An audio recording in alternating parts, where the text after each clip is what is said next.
एक लड़की की डेड बॉडी के साथ रेप करना सुनने में काफी ज्यादा घिनौना लग रहा है ना। लेकिन इस मूवी में 3 लड़के ऐसा ही करते हैं, लेकिन तभी अचानक से ऐसा करते समय वो लड़की जिंदा हो जाती है, जो देखकर वो तीनों लड़के काफी ज्यादा घबरा जाते हैं। अब वो तीनों लड़के इस लड़की के साथ क्या करेंगे, या फिर उसे छोड़ देंगे या फिर उसे जान से मार देंगे, चलिए आज की इस कहानी में देखते हैं। तो कहानी की शुरुआत में हम एक फेमस मॉडल एना फेरिस की डेड बॉडी को देखते हैं, जिसकी कि एक पार्टी के दौरान पैर फिसलने के कारण मौत हो चुकी है और उसकी डेड बॉडी को हॉस्पिटल के मर्चरी रूम में लेकर आया जा रहा है। इसके बाद हम 2 लड़कों को देखते हैं, जिसमें से एक का नाम इवान होता है और दूसरे का नाम हावी होता है, जो कि अपने दोस्त पाओ से मिलने के लिए आए होते हैं। पाओ इसी हॉस्पिटल के मर्चरी रूम में डेड बॉडीज को संभालने का काम करता है और यहाँ पे पाओ के दोनों दोस्त उसे अपने साथ एक पार्टी में ले जाने के लिए आए थे। लेकिन यहाँ पे पाओ की हॉस्पिटल की शिफ्ट 1 घंटे बाद खत्म होने वाली थी,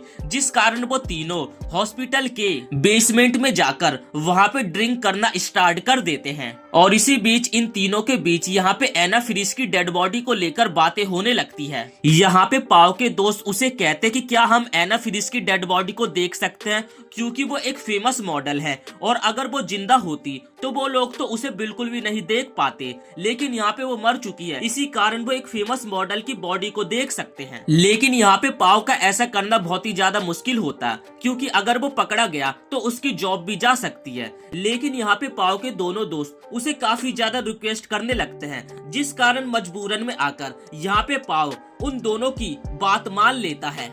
जिसके बाद यहाँ पे पाओ अपनी जॉब को खतरे में डालकर अपने दोनों दोस्तों को मुर्दा घर में लेकर आ जाता है, जो कि हॉस्पिटल के बेसमेंट में था और वहाँ पे बाहर वाले लोगों का आना जाना बिल्कुल भी अलाउ नहीं था। और तब पाओ एक लाश के पास जाकर वहाँ पे खड़ा हो जाता है। आइवन यहाँ पे एना फेरिस की लाश को देखने के लिए काफी ज्यादा एक्साइटेड था, जिस कारण वो उसके पास जाने लगता है। पाओ कहता है कि यही एना फेरिस की डेड बॉडी है, और जैसे ही वो डेड बॉडी के ऊपर से कपड़े को हटाता है तो उसके दोनों दोस्त यहाँ पे उस बॉडी को देखकर काफी ज्यादा डर जाते हैं, क्योंकि वो एना फेरिस की डेड बॉडी नहीं बल्कि एक बूढ़ी औरत की बॉडी थी। यहाँ पे पाओ अपने दोस्तों से बस मजे लेने लगा था। अब फाइनली यहाँ पे पाओ एना फेरिस की बॉडी के पास आता है और उसके चेहरे से कपड़े को हटाता है और उसकी यहाँ पे खूबसूरती को देखकर यहाँ पे उसके दोनों दोस्त काफी ज्यादा हैरान हो जाते हैं। एना की डेड बॉडी को देखकर आइवन यहाँ पे खुद को रोक नहीं पाता है और उसके वो मिडल वाले हिस्से को जिसके बाद टच करने की कोशिश करने लगता है। ये सब देखकर आइवन के दोनों दोस्तों को काफी ज्यादा घिनौना लग रहा था, क्योंकि किसी मरी हुई लड़की की डेड बॉडी के साथ ऐसा करना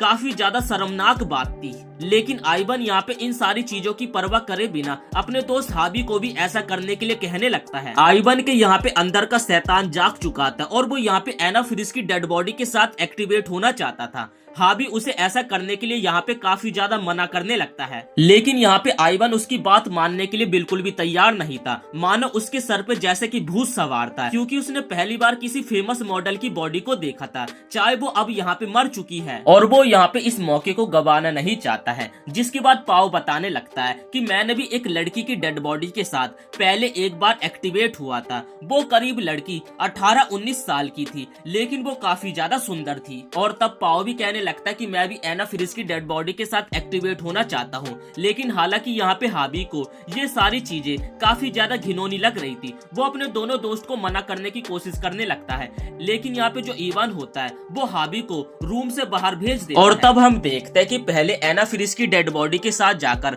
आइवन एक्टिवेट होने लगता है। कुछ देर बाद वो बाहर आता है और उसके बाद पाओ एना फेरिस की डेड बॉडी के साथ एक्टिवेट होने के लिए चला जाता है। और जब वो यहाँ पे एक्टिवेट हो रहा था तभी यहाँ पे एना फेरिस अचानक से जिंदा हो जाती है, जो कि अपने पूरे होशो हवास में थी। और यहाँ पे उसके साथ जो गलत काम हो रहा था वो सारी चीजें यहाँ पे देख रही थी। और जैसे यहाँ पे पाओ की एना फेरिस के ऊपर नजर पड़ती है तो वो देखकर काफी ज्यादा घबरा जाता है और पीछे हट जाता है और जोर से चिल्लाने लगता है। और उसकी आवाज सुनकर जो उसके दोनों दोस्त होते हैं तेजी में भागकर उसके पास आते हैं।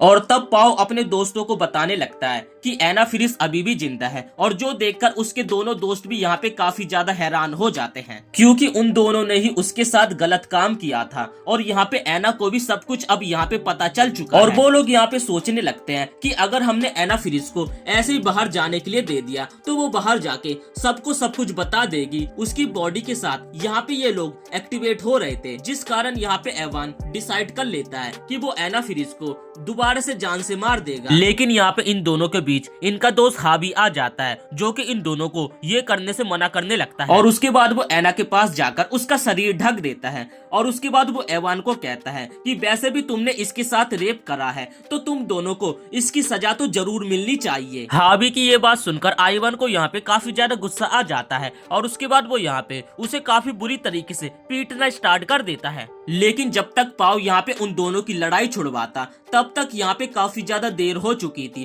क्योंकि आइवन ने यहाँ पे हाबी को इतनी बुरी तरीके से मारा था जिस कारण उसके सर से ब्लडिंग होने लगी थी और वो यहाँ पे बेहोश हो गया था। जिसके बाद आइवन हाबी के पास जाकर उससे माफी मांगने लगता है, क्योंकि वो उसके साथ ऐसा नहीं करना चाहता था। वो तो बस काफी ज्यादा गुस्से में था, इसलिए उससे ये काम गलती से हो गया। वो लोग इस रूम से बाहर तो जाना चाहते थे, लेकिन वो लोग बाहर नहीं जा सकते थे, क्योंकि कुछ देर पहले हॉस्पिटल का एक वार्ड बॉय एक बॉडी को यहाँ पे रूम के अंदर लेकर आता है, लेकिन वो बॉडी को रखने के बाद बाहर से गेट बंद कर देता है, जिस कारण बाहर से दरवाजा अभी लॉक है और पाव के पास जो एक्स्ट्रा चाबी थी वो भी बाहर ही रह गई थी, जिस कारण ये सभी लोग यहाँ पे लॉक हो चुके हैं। वो लोग अपने दोस्त की जान तो बचाना चाहते हैं, लेकिन वो लोग मजबूर हैं, क्योंकि वो लोग ऐसा नहीं कर सकते। और दूसरी तरफ यहाँ पे एना फ्रीज कई घंटों बाद यहाँ पे जिंदा हुई है, जिस कारण उसकी बॉडी और साथ ही उसके मुंह से हेल्प के लिए आवाज तक नहीं निकल रही है, जिस कारण वो भी यहाँ पे मजबूर है। और जिसके बाद वो लोग एना और अपने दोस्त की बॉडी को एक दूसरे कमरे में लेकर चले जाते हैं और यहाँ पे फर्श पे जितना भी ब्लड होता है जल्दी से साफ करने लगते हैं। और पाव इसी बीच अपने कपड़ों को चेंज कर लेता है। तभी यहाँ पे मुर्दा घर में यहाँ पे एक और वार्ड बॉय आ जाता है और उसकी आवाज सुनकर यहाँ पे एना फ्रीज चिल्लाने की कोशिश करने लगती है, लेकिन वो ऐसा नहीं कर पाती, क्योंकि एवान ने उसका मुंह दबा के रखा हुआ था। और तब पाव अपने साथी के साथ उस मुर्दा घर से बाहर चला जाता है। और तब हम कुछ देर बाद देखते हैं आइवन का दोस्त हाबी सांस नहीं ले पा रहा था, जिस कारण यहाँ पे आइवन उसे सीपीआर देकर जिंदा करने की कोशिश करने लगता है, लेकिन उसकी कोशिश यहाँ पे नाकाम होती है। और तब एना फ्रीज उसे कहने लगती है कि अब वो मर चुका है, जो सुनकर यहाँ पे आइवन फूट फूट के रोने लगता है। तभी कुछ देर बाद यहाँ पे पाव रूम के अंदर आता है और आइवन उसे बाहर लेकर जाता है। उसके बाद आइवन पाव को कहने लगता है कि अगर इन सारी चीजों के बारे में किसी को पता चला तो हमारा करियर, हमारा सब कुछ बर्बाद हो जाएगा और साथ ही हमें कई सालों के लिए जेल के अंदर बंद होना पड़ेगा। इसीलिए हमें अपनी दोस्त की डेड बॉडी को कहीं पे छिपाना होगा और साथ ही एना फ्रीज को दोबारा से जान से मारना होगा।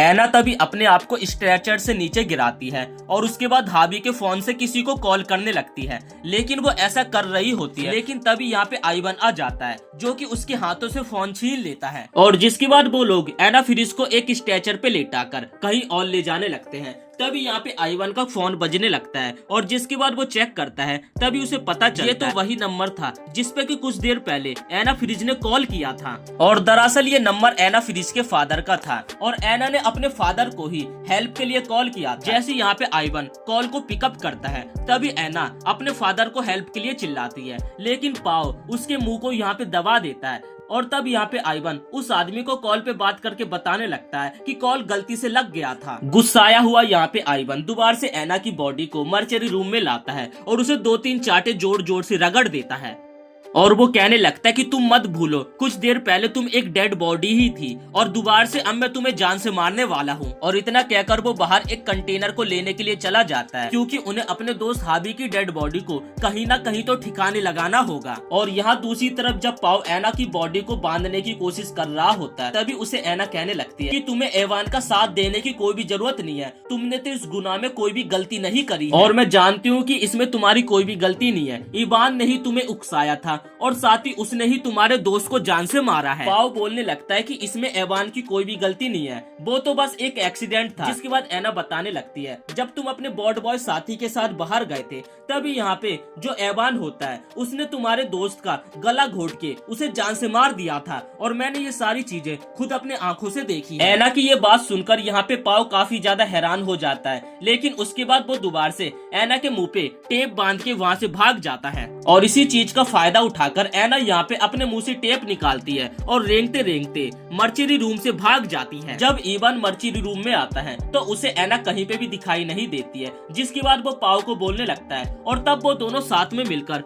उसकी बॉडी को चारों तरफ ढूंढना स्टार्ट कर देते हैं। दूसरी तरफ एना रेंगते रेंगते एक लिफ्ट के पास पहुंच जाती है और जैसे वो लिफ्ट के अंदर घुसने वाली होती है तभी वहाँ पे एवान आ जाता है, जो कि उसे दोबारा से घसीटते हुए मर्चरी रूम के अंदर लेकर जाने लगता है। अब यहाँ पे पाओ को एना की बातों पे थोड़ा थोड़ा सा यकीन हो रहा था, जिस कारण वो एवन से पूछने लगता है कि क्या तुमने ही फ्रिज को मारा था। इस पे एवन बताने लगता है कि मैंने उसे नहीं मारा था, तुमने तो खुद देखा था, वो तो जस्ट एक एक्सीडेंट था। तब पाओ कहने लगता है हाँ वो तो मैंने देखा था, लेकिन उसके बाद भी तुमने फ्रिज का गला घोट के उसे जान से मारा था। जो सुनकर यहाँ पे एवन काफी ज्यादा हैरान हो जाता है और वो पाओ के ऊपर चिल्लाने लगता है कि ये सब झूठ है और तुम्हें एना फ्रिज अपनी बातों के जाल में उलझाने की कोशिश कर रही है। मैं जो कह रहा हूँ वो एकदम सच्ची बात है, मैंने ऐसा बिल्कुल भी नहीं किया था। और तब वो दोनों डिसाइड करते हैं कि यहाँ पे ये लोग एना फ्रिज की सांस रोककर उसे जान से मारेंगे। और तब यहाँ पे एवन एक कपड़े को लेकर आता है और पाओ को पकड़ा देता है और उसे कहने लगता है कि मैं इसके हाथ पैर पकड़ूंगा और तुम्हें इस कपड़े से इसकी जान लेनी होगी। पाओ कहने लगता है कि मैं ऐसा नहीं करूंगा, तुम ऐसा करोगे। परंतु दूसरी तरफ यहाँ पे पाओ को एना की बातों पे काफी ज्यादा भरोसा था और वो साथ ही यहाँ पे एना को मारना भी नहीं चाहता था। और तब यहाँ पे आइवन पाओ का हाथ पकड़ता है और उसकी सांस रोककर उसे जान से मारने की कोशिश करने लगता है। कुछ देर बाद यहाँ पे एना फ्रिज के हाथ पैर काम करना बंद कर देते हैं और दोबारा से यहाँ पे एना फ्रिज मर चुकी थी, जिसके बाद वो उसकी बॉडी को पकड़ के स्ट्रेचर पे लेटा देते हैं। और तब यहाँ पे आइवन अपने दोस्त फ्रिज की बॉडी को एक कंटेनर में डाल के बाहर ले जाता है। और यहाँ पे दूसरी तरफ पाओ एना फ्रिज की बॉडी को अच्छी तरीके से साफ करके उसे पहले की तरह एकदम नया कर देता है और उसके बाद मुर्दा घर से बाहर जाने लगता है। लेकिन हमें यहाँ पे कहानी में एक और ट्विस्ट देखने को मिलता है। दरअसल यहाँ पे जो पाओ था उसने एना फ्रिज को जान से नहीं मारा था, बल्कि उसने उसे मारने का बस नाटक किया था और अभी भी यहाँ पे एना फ्रिज जिंदा थी। दरअसल यहाँ पे एना ने पाओ को कन्वेंस कर लिया था कि दरअसल वो सच बोल रही है और एवन ने ही उसके दोस्त की जान ली है। तब यहाँ पे एवन जब पाओ का हाथ पकड़ के एना को मारने की कोशिश कर रहा था, तब यहाँ पे एना बस मरने का नाटक कर रही थी। और एना एक एक्ट्रेस है, जिस कारण उसने यहाँ पे इतनी अच्छी मरने की एक्टिंग करी थी, जिस कारण एवन को बिल्कुल भी पता नहीं चला। और तब यहाँ पे आइवन और पाओ दोनों उसके बाद हॉस्पिटल से साथ में दोनों बाहर जाने लगते हैं। और इसी बीच आइवन को पता चलता है कि उसके पर्स में उसका आईडी कार्ड नहीं है, जिस कारण वो अपने आईडी कार्ड को मुर्दा घर में दोबारा से लेने के लिए जाने लगता है। तभी वो देखता है कि यहाँ पे एना फ्रिज तो अभी भी मरी नहीं है, बल्कि वो जिंदा है। और वो यहाँ पे सोचने लगता है कि पाओ ने उसके साथ धोखा किया है, जिस कारण वो पाओ का गला दबाकर उसे जान से मारने की कोशिश करने लगता है। लेकिन पहले ही उसने गलती से अपने एक दोस्त को जान से मार दिया था और वो दूसरे दोस्त को जान से नहीं मारना चाहता है, इसलिए वो उसे छोड़ देता है। और तभी पीछे से एना आती है, जो कि आइवन के गले पे एक सीजर से हमला कर देती है और 2-3 बार दोबारा से हमला करती है, जिस कारण यहाँ पे आइवन मारा जाता है। पाओ यहाँ पे एना से माफी मांगता है और उसे कहने लगता है कि हमें ऐसा नहीं करना चाहिए था। लेकिन यहाँ पे एना पाओ की भी गलती को माफ नहीं करती है, बल्कि वो पाओ को भी उनके साथ साथ जान से मार देती है। और दोनों को मारने के बाद वहीं पे एना शांति से बैठ जाती है। और इसी के साथ ये मूवी यहीं पे समाप्त हो जाती है। कहानी पसंद आई तो वीडियो को एक लाइक करके चैनल को सब्सक्राइब जरूर से कर देना।